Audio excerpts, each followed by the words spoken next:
Anaphase 2 হচ্ছে যে কোনো অ্যানাফেজ পর্যায়ের মতনই যেখানে আসলে ক্রোমোজোমগুলো দুটো মেরুর দিকে চলা শুরু করে। এখন অ্যানাফেজ 2 এর ক্ষেত্রে যেটা ঘটে, আমরা যদি ছবিটার দিকে তাকাই তাহলে দেখতে পাচ্ছি মেটাফেজ 2 এর ক্ষেত্রে আমরা দেখেছিলাম ক্রোমোজোমগুলো ঠিক মাঝখানে ছিল এবং সেগুলো এরকম ক্রোমাটিড যুক্ত ছিল।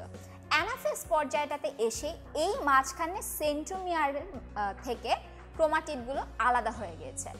দুটো ক্রোমাটিড এখন দুই দিকে চলে যাচ্ছে, দুটো মেরুর দিকে যাত্রা করছে। তার মানে অ্যানাফেজের বৈশিষ্ট্যের ক্ষেত্রে আমরা বলতে পারি যে স্পিন্ডল তন্তুগুলো সংকুচিত হয়।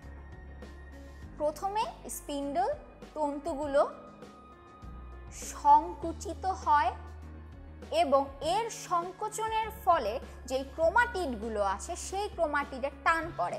ক্রোমাটিডের টান পড়ার ফলে এই ক্রোমাটিডগুলো ধীরে ধীরে মেরুর দিকে যেতে থাকে। ক্রোমাটিডগুলো মেরুর দিকে যাত্রা করে। যখন এই ক্রোমাটিডগুলো মেরুতে পৌঁছে যায় তখন অ্যানাফেজ 2 দশা শেষ হয়। এখন আমরা যদি অ্যানাফেজ 1 এবং অ্যানাফেজ 2 এর মধ্যে একটা পার্থক্য দেখতে যাই তাহলে দেখতে পাচ্ছি যে অ্যানাফেজ 1 এর ক্ষেত্রে মেরুর দিকে যাচ্ছিল সম্পূর্ণ একটা ক্রোমোজোম যার দুটো ক্রোমাটিড ছিল। সেই ক্রোমোজোমটা একটা মেরুর দিকে যাচ্ছে এবং তার হোমোলোগাস ক্রোমোজোমটা আরেকটা মেরুর দিকে যাচ্ছে। কিন্তু অ্যানাফেজ 2 তে যেটা ঘটে, একটা ক্রোমোজোমের একই ক্রোমোজোমের একটা ক্রোমাটিড একদিকে যাচ্ছে, আরেকটা ক্রোমাটিড আরেক দিকে যাচ্ছে। তার মানে এখানে কিন্তু ক্রোমোজোমের বিভাজন ঘটছে।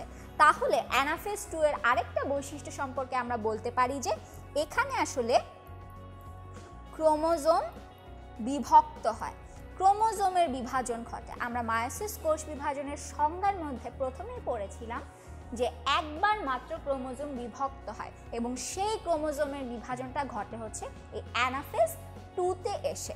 এবং অ্যানাফেজ 2 এর সাথে কিন্তু মাইটোসিসের অ্যানাফেজের একটা মিল রয়েছে, কারণ মাইটোসিসের অ্যানাফেজের ক্ষেত্রেও ক্রোমাটিডগুলো মেরুর দিকে যাত্রা করে, কিন্তু অ্যানাফেজ 1 এ আমরা দেখেছিলাম সম্পূর্ণ ক্রোমোজোমটাই মেরুর দিকে যাত্রা করছে। সম্পূর্ণ ক্রোমোজোমটা মেরুর দিকে যাত্রা করার ফলে অ্যানাফেজ 1 এর পরে আমরা যে কোষগুলো দেখেছিলাম সেগুলো হয়েছিল আসলে হ্যাপ্লয়েড ধরনের কোষ। কিন্তু এখানে আসলে যে বিভাজনটা ঘটে সেটা ক্রোমাটিডগুলো আলাদা হয়। তার মানে আগে যে কোষটা ছিল সেই কোষের মধ্যে ক্রোমোজোম সংখ্যার সাথে অ্যানাফেজ 2 এর পরে যে নতুন কোষ দুটো তৈরি হবে তাদের ক্রোমোজোম সংখ্যার মিল থাকে।